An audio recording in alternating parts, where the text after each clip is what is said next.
What does it take to get a job and live a fulfilling life? For some, they are one college degree away and they are where they want to be. For this native rural Thai Ta, however, it's 2 full days of road trips and trekking across the Thai-Cambodian border, and still, she wasn't anywhere even close. Born and raised in Damnon Saduak district of Ratchaburi, 2 hours southwest of Bangkok, Ta had never once traveled outside the country. Being unemployed and stuck at home during the pandemic, she dreamed of simply saving enough money to start a business. คุณก็ต้องไปหางานที่มีค่าจ้างสูงๆโดยที่เราก็ตอนนั้นไม่ได้คิดอะไรคือเพื่อนไปได้ข้อความจากไหนไม่รู้ก็ส่งมาทางแชทให้เราเราก็อ่านไม่น่าสนใจเนาะเงินเดือน 24,000 กินอยู่ฟรีพร้อมที่พักซึ่งเราคิดว่าเฮ้ยถ้าไม่เสียค่ากินไม่เสียค่าที่พักเราเหลือเต็มๆนะ The package appeared to be a no-brainer. Next thing she knew, she was trekking through a sugarcane plantation, crossing the border from Thailand to Cambodia illegally, and after a couple of bumpy road trips, Ta arrived at a hotel where she thought she would be working at an online customer service job. Except there was no job for the first few days. เท่าแก่บอกว่างานตรงนี้ยังไม่พร้อมเขาเอาไปฝากพวกเขาไว้ก่อนเราไม่เข้าใจหรอกคำว่าเราเข้าใจแค่คำว่าฝากแต่เราไม่รู้เรายังไม่รู้ถึงคำว่าขายต่อ There was no free lunch. An online customer service job turned out to be a telefraud scheme. Ta and her colleagues were required to approach targets and try to scam them into investing in stocks on a platform that was just illegitimate. The clients of victims would never get any returns or the initial capital back. This is one of the many scams operated in the country. The telefraud comes in many forms, which are able to scam the money out of the victims, from phony investment invitations to basic scams, social engineering, or deceiving victims to just wire the money to their bank accounts. The tele scam, or the so-called call center gangs in a Thai context, stole 1.6 billion baht from thousands of people in Thailand last year, many of whom are left penniless, falling victims to the scam. Actually, people on both ends of the phone line are victims of this form of transnational organized crime, where one of them loses their money and the other their freedom.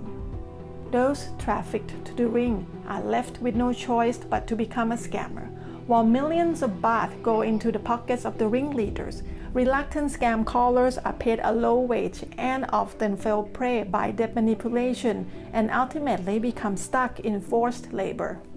ก็คือคุณไม่มีวันที่จะได้เห็นเงินคุณที่คุณทำหยุดงานใช่หยุดกันกำหนดคำว่าเกินกำหนดของเขาก็คือเหมือนประมาณว่า3 ครั้งต่อเดือนหรือ4 ครั้งโดยที่คุณจะต้องเสียค่าปรับทั้งหมด 1,000 กับอีก30 ดอลซึ่งเรายังไม่ได้เงินอะไรกันสักบาทตั้งแต่มาอยู่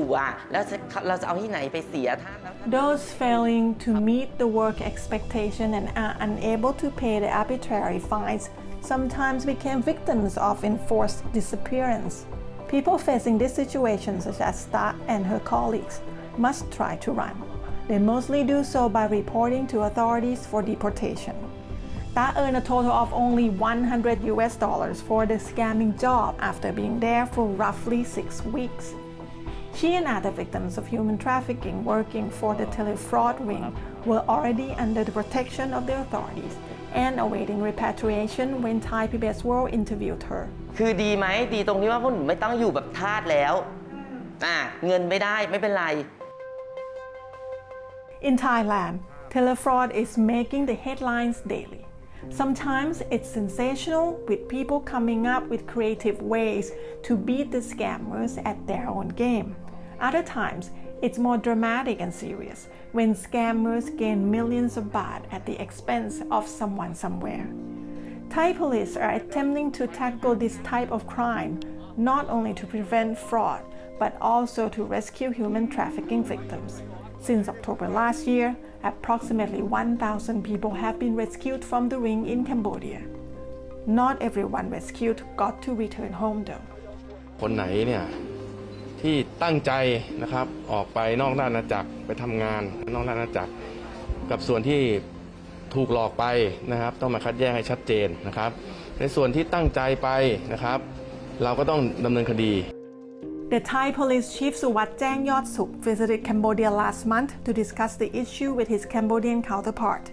Both Thai and Cambodian police are currently collaborating to crack down all the telefraud rings involving Thai citizens, vowing to reduce them down to zero.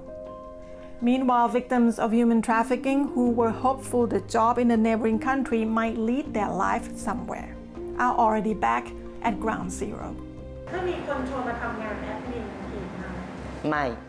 ไม่มาแล้วแน่ ไม่และจะบอกด้วยว่ามันไม่มีอะไรที่ได้มาง่ายๆเลยในโลกนี้